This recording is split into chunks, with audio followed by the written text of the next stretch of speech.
Assalamualaikum warahmatullahi wabarakatuh. Baik, pada video kali ini saya akan mengerjakan tugas UTS dari mata kuliah Etika Profesi. Pertama-tama perkenalkan, nama saya Cairul Chandra Pranugra dengan NIM D0221509. Baik, langsung saja kita ke soal yang pertama. Di sini soal yang pertama kita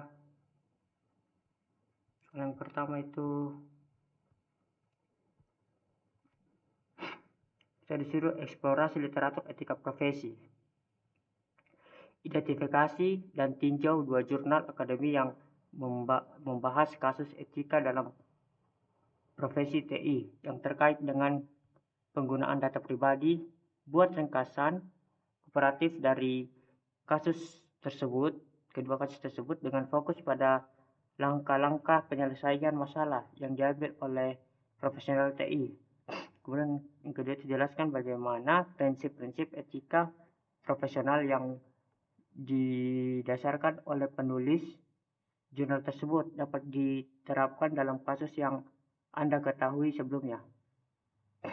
Oke, langsung saja ke jawabannya.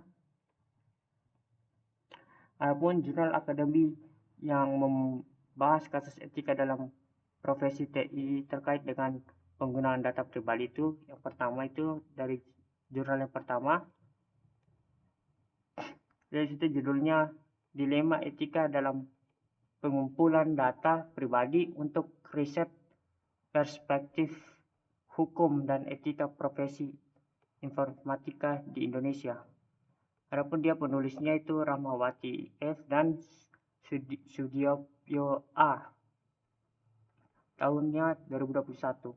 Penerbitnya itu Jurnal Sistem Informasi volume 15 nomor 2 halaman 205 sampai 218. Adapun ringkasan dari jurnal ini membahas dilema etika yang dihadapi penelitian informatika dalam mengumpulkan data pribadi untuk penelitian. Penulis mengkaji perspektif hukum etika profesi informatika di Indonesia untuk memberikan panduan dalam menyelesaikan dilema tersebut. Adapun jurnal yang kedua itu berjudul Tantangan Etika Penggunaan Big Data dalam Industri Studi Kasus pada Perusahaan Fintech di Indonesia. Adapun penulisnya itu Haryanto B dan Kusumawardini R.A.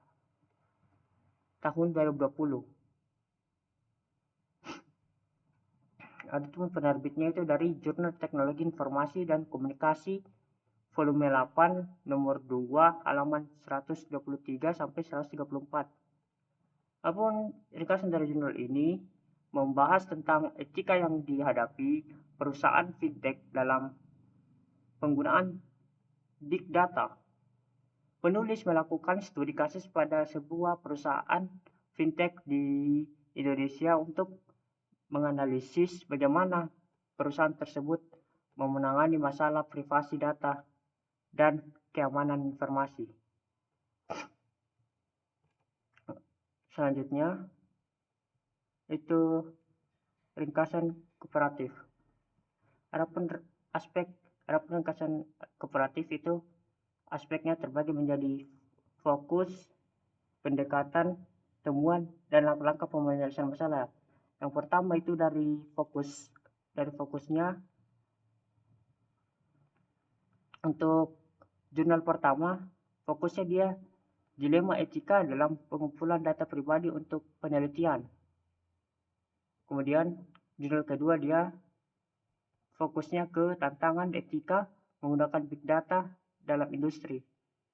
Kemudian yang selanjutnya itu pendekatan. Dari jurnal pertama dia menggunakan pendekatan perspektif hukum dan etika profesi informatika, sedangkan jurnal kedua dia pendekatannya menggunakan studi kasus pada perusahaan fintech. Adapun temuannya, penelitian informatika yang judul pertama itu, penelitian informatika perlu mempertimbangkan prinsip-prinsip etika seperti informate consent, minimalisis data, dan lain sebagainya.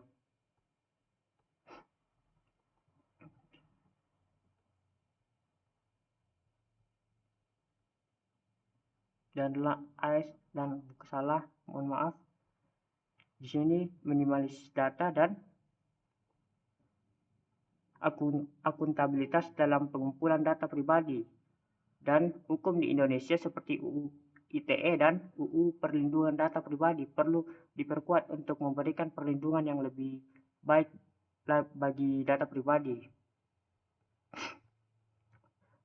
Kemudian temuan dari jurnal kedua itu, yang pertama itu perusahaan fintech perlu menerapkan tata kelola data yang baik untuk memastikan privasi data dan keamanan informasi, penting untuk meningkatkan kesadaran karyawan tentang etika penggunaan data. Adapun yang terakhir itu langkah-langkah penyelesaian masalah. Untuk jurnal pertama itu, penelitian informatika harus mengikuti pedoman etika penelitian yang telah ditetapkan oleh institusi mereka. Kemudian, peneliti informatika harus bekerja dengan sama dengan ahli hukum dan etika untuk memastikan kepatuhan terhadap peraturan yang berlaku. Adapun langkah-langkah penyelesaian masalah dari jurnal kedua yaitu perusahaan fintech harus mengembangkan kebijakan privasi data yang jelas dan komprehensif. Kemudian, perusahaan fintech harus menerapkan kontrol keamanan yang memadai untuk melindungi data pribadi. Dan yang terakhir, perusahaan fintech harus memberikan pelatihan etika data kepada karyawan. Kemudian selanjutnya masuk ke penerapan prinsip etika profesional. Itu ada prinsip akuntabilitas, prinsip transparansi, prinsip keamanan, dan prinsip integritas. Kemudian yang terakhir prinsip kerahasiaan. Yang pertama itu mulai dari prinsip akuntabilitas. Profesional IT harus bertanggung jawab atas tindakan mereka dan memastikan bahwa mereka mengikuti hukum dan peraturan yang berlaku.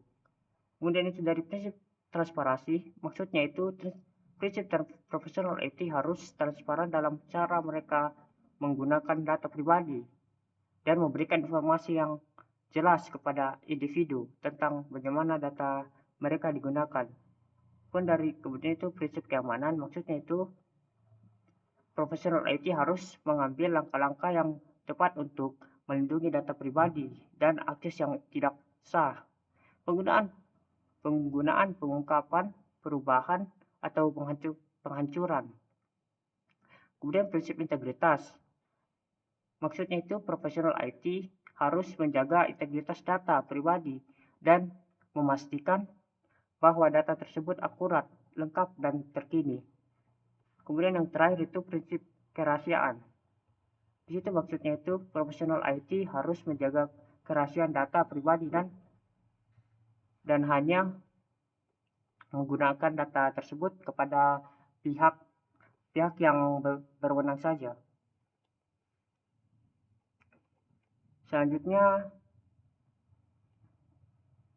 soal nomor 2, selanjutnya soal nomor 2.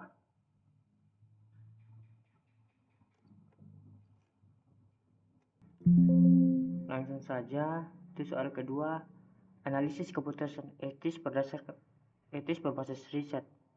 Temukan sebuah studi kasus tentang dilema etis dalam implementasi sistem TI yang mempengaruhi tenaga kerja. Yang A yaitu analisis studi kasus tersebut dengan mengidentifikasi faktor-faktor etis yang dipertimbangkan dalam pengambilan keputusan. Kemudian B itu dengan mengacu pada penelitian terkait, jelaskan bagaimana prinsip bisnis sebagai profesi luar bisa mempengaruhi keputusan dalam studi kasus tersebut. Baik, langsung saja. Untuk studi kasusnya di sini, implementasi sistem absensi fingerprint. Adapun deskripsi singkatnya, sebuah perusahaan manufaktur berencana untuk mengimplementasikan sistem absensi fingerprint untuk meningkatkan akurasi dan efisiensi pencatatan waktu karyawan. Namun, beberapa karyawan khawatir bahwa sistem ini akan melanggar privasi mereka dan berpotensi disalahgunakan untuk memantau pergerakan mereka di luar jam kerja. Adapun untuk faktor etis yang dipertimbangkan itu yang pertama itu privasi. Maksudnya dari privasi ini, pengumpulan data sidik jari karyawan dapat dianggap sebagai pelanggaran privasi. Kemudian kedua itu keamanan data. Keamanan data maksudnya di situ data sidik jari karyawan harus disimpan dan dilindungi dengan aman untuk mencegah penyalahgunaan. Kemudian yang ketiga itu ada akurasi. Sistem absensi fingerprint harus akurat dan dapat diandalkan untuk menghindari kesalahan pencatatan waktu. Kemudian yang keempat ada transparansi. Maksudnya di sini karyawan harus diberitahu tentang tujuan yang pengumpulan data sidik jari, cara penggunaannya, dan hak mereka terkait data tersebut. Dan yang terakhir itu adil. Sistem absensi fingerprint tidak boleh mendiskriminasi karyawan tertentu atau kelompok tertentu. Terus selanjutnya masuk ke prinsip bisnis sebagai profesi luhur. Adapun yang pertama itu kejujuran dan keterbukaan. Prinsip-prinsip yang pertama kan itu kejujuran dan keterbukaan, maksudnya di situ perusahaan harus jujur dan terbuka kepada karyawan tentang tujuan pengumpulan data sidik jari dan cara penggunaannya. Kemudian yang kedua itu akuntabilitas, maksudnya di situ perusahaan bertanggung jawab atas keamanan dan kerahasiaan data sidik jari karyawan. Kemudian yang ketiga itu keadilan. Di situ maksudnya sistem absensi fingerprint harus diterapkan secara adil dan tidak mendiskriminasi karyawan tertentu atau kelompok tertentu. Dan yang terakhir itu kepedulian dan kesejahteraan karyawan. Itu maksudnya perusahaan harus mempertimbangkan kekhawatiran karyawan tentang privasi dan potensi penyalahgunaan sistem absensi fingerprint tersebut. Selanjutnya masuk ke soal yang ketiga.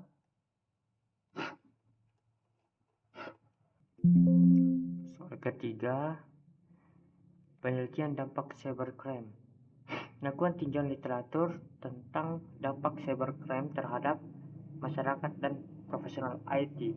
Kemudian jelaskan temuan dari minimal 3 artikel yang berbeda dan buatlah penjelasan tentang bagaimana profesi TI dapat berkontribusi terhadap penanganan cybercrime berdasarkan literatur yang telah Anda baca.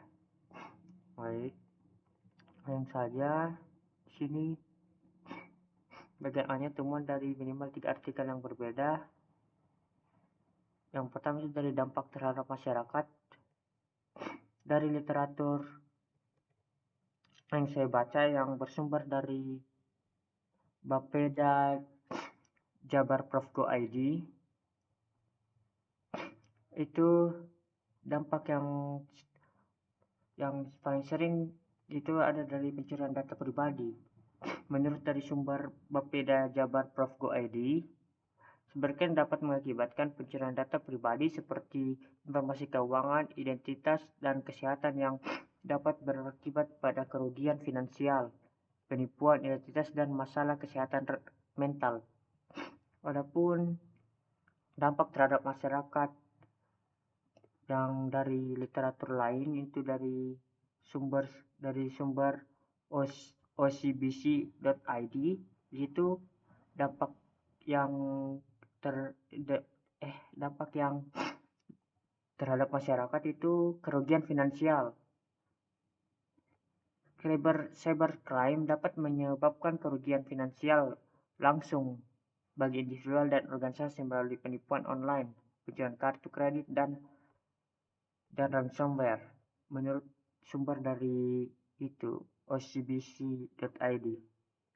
Kemudian untuk dari dampak terhadap masyarakat lagi selanjutnya itu dari sumber masih sama dari ocbc.id, itu mengatakan itu gangguan kehidupan sehari-hari.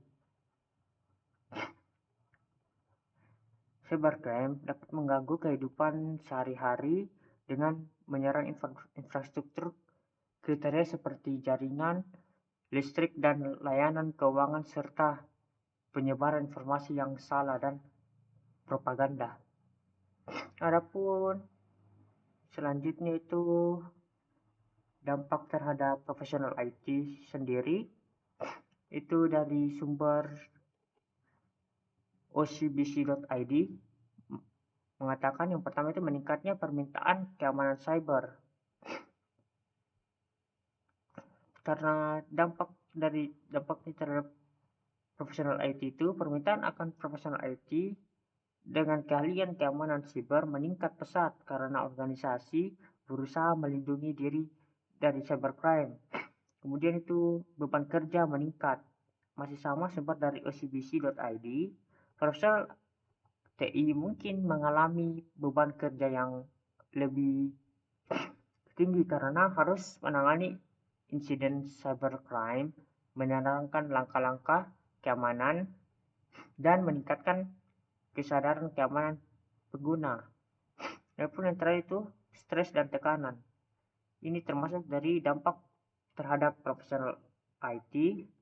Menurut ocbc.id, profesional TI yang menangani cybercrime mungkin menghadapi stres dan tekanan yang signifikan karena mereka harus bekerja dengan cepat dan akurat untuk menyelesaikan insiden keamanan kriminal yang merugikan dan kerusakan yang terjadi akibat cybercrime tersebut.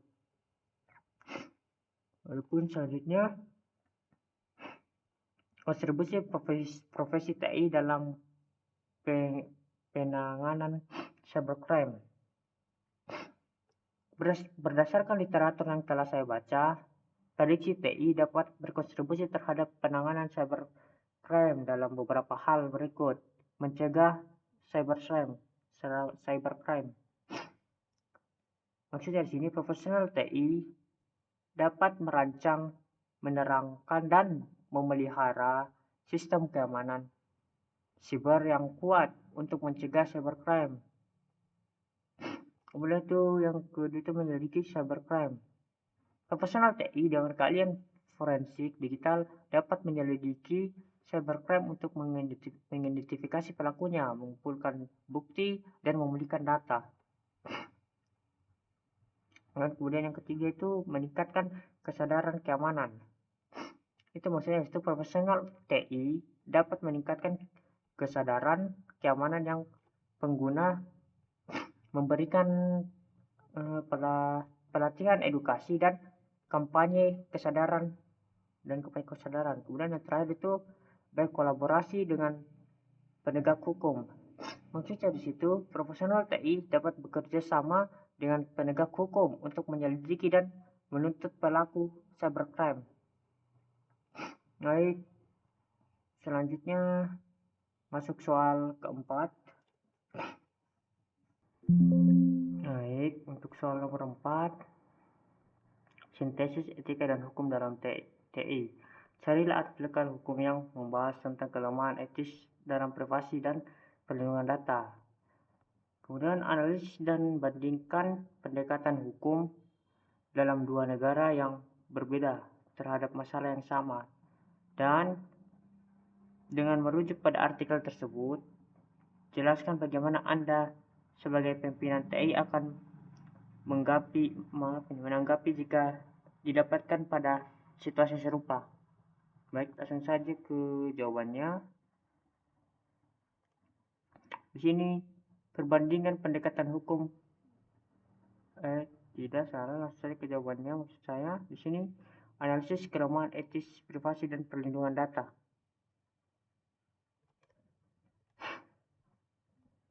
Adapun analisis kelemahan etis dan privasi perlindungan data berdasarkan artikel yang saya baca di internet, kelemahan etis dalam privasi dan perlindungan data dapat muncul dari berbagai faktor. Seperti itu, yang pertama, pengumpulan data yang berlebihan. Maksudnya di sini, perusahaan dan organisasi seringkali mengumpulkan data pribadi lebih baik daripada yang dibutuhkan untuk tujuan yang dimaksudkan.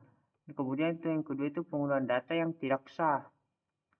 Maksudnya di sini, data pribadi dapat digunakan untuk tujuan yang tidak disetujui oleh pemilik data, seperti untuk pemasaran atau profiling. Adapun yang ketiga, di sini kegagalan dalam mengamankan data. Maksudnya di sini data pribadi dapat disalahgunakan atau dicuri jika tidak diamankan dengan benar. Kemudian yang keempat, kurangnya transparansi. Maksudnya di sini perusahaan dan organisasi mungkin tidak transparan tentang bagaimana mereka menggunakan dan mengungkapkan data pribadi. Dan yang terakhir, kurangnya kontrol bagi pengguna. Pengguna mungkin tidak memiliki kontrol yang cukup atas data pribadi mereka. Adapun kelemahan etis ini dapat berdampak negatif pada individu seperti kehilangan privasi. Maksudnya di sini individu mungkin merasa kehilangan privasi jika data pribadi mereka dikumpulkan dan digunakan atau diungkapkan tanpa persetujuan mereka. Kemudian yang kedua itu kerusakan reputasi. Maksudnya di sini data pribadi dapat digunakan untuk merusak reputasi individu tersebut atau pencemaran nama baik. Kemudian yang keempat itu penipuan keuangan. Maksudnya di sini data pribadi dapat digunakan untuk melakukan penipuan keuangan seperti pencucian uang dan lain sebagainya. Kemudian yang terakhir itu diskriminasi. Data pribadi dapat digunakan untuk mendiskriminasi individual atau membuat berkelahi lah, kurang lebih seperti itu. Selanjutnya masuk ke perbandingan pendekatan hukum dua negara. Di sini pendekatan hukum terhadap privasi dan perlindungan data berbeda-beda di setiap negara. Berikut adalah 2 contoh. Di Uni Eropa memiliki undang-undang privasi data yang komprehensif, yaitu General Data Protection Regulation atau disingkat GDPR. Dan GDPR ini memberikan individual hak yang kuat atas data pribadi mereka, seperti hak untuk mengakses, memperbaiki, dan menghapus data mereka. Adapun di Amerika Serikat tidak memiliki undang-undang privasi data federal yang komprehensif, namun beberapa negara bagian seperti undang-undang privasi data mereka sendiri. Selain itu, ada undang-undang federal yang melindungi jenis data pribadi tertentu seperti informasi kesehatan dan informasi keuangan. Selanjutnya masuk ke tanggapan pimpinan TI. Sebagai pimpinan TI, saya akan mengambil langkah-langkah berikut untuk mengatasi kelemahan etis dalam privasi dan perlindungan data. Yang pertama itu membuat kebijakan privasi data yang kuat. Di sini maksudnya kebijakan ini harus menjelaskan bagaimana data pribadi dikumpulkan, digunakan, dan diungkapkan. Kemudian yang kedua itu menerapkan kontrol keamanan yang tepat. Di sini maksud dari menerapkan kontrol keamanan yang tepat itu, kontrol ini harus melindungi data pribadi dari akses luar, penggunaan, dan pengungkapan perubahan atau pemusnahan yang tidak sah. Kemudian yang ketiga, memberikan pelatihan kepada karyawan tentang privasi data. Di sini Maksudnya, karyawan harus dilatih tentang pentingnya privasi data dan bagaimana menangani data pribadi dengan benar. Kemudian yang keempat, memberikan transparansi kepada pengguna. Sini maksudnya pengguna harus diberitahu tentang bagaimana data pribadi mereka dikumpulkan, digunakan, dan diungkapkan. Kemudian yang terakhir itu memberikan kontrol kepada pengguna. Maksudnya di sini pengguna harus memiliki kontrol atas data yang telah atas data pribadi mereka, seperti hak untuk mengakses, memperbaiki, dan menghapus data mereka. Dengan mengambil langkah-langkah di atas, saya dapat membantu memastikan bahwa data pribadi dilindungi dan digunakan secara etis. Selanjutnya, masuk ke soal yang terakhir. Soal nomor 5. Ini saja soal yang kelima itu studi literatur profesi luhur dan TI. Review literatur yang menggambarkan konsep profesi luhur dalam konteks TI dan bisnis. Kemudian identifikasi dan jelaskan 2 studi kasus dari literatur yang mencerminkan konsep tersebut dalam praktik bisnis. Kemudian buatlah kesimpulan mengenai bagaimana prinsip-prinsip tersebut dapat diterapkan untuk menghadapi tantangan pemenang mengambil semua dalam industri saat ini. Langsung saja kita masuk ke studi kasus profesi luhur di TI dan bisnis. Untuk memahami konsep profesi luhur di TI dan bisnis, kita bisa mencari studi kasus yang relevan dengan nilai tersebut.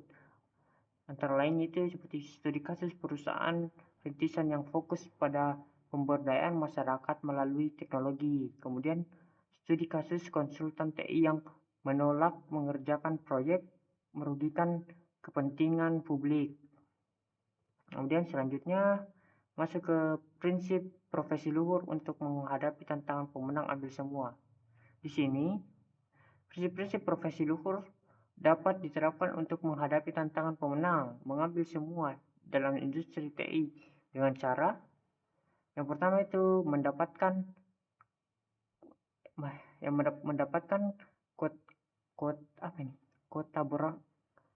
kolaborasi dan ekosistem yang sehat antar pelaku bisnis TI. Kemudian yang kedua itu mengembangkan teknologi yang bermanfaat bagi masyarakat luas, tidak hanya segelintir orang. Dan yang terakhir itu menolak praktik bisnis yang tidak etis meskipun menguntungkan. Dengan menerapkan prinsip-prinsip tersebut, pelaku bisnis TI dapat berkontribusi pada pembangunan industri yang berkelanjutan dan bermanfaat bagi semua pihak. Dan itu saja mungkin dari saya. Saya akhiri dengan wabillahi taufiq wal hidayah. Wassalamualaikum warahmatullahi wabarakatuh.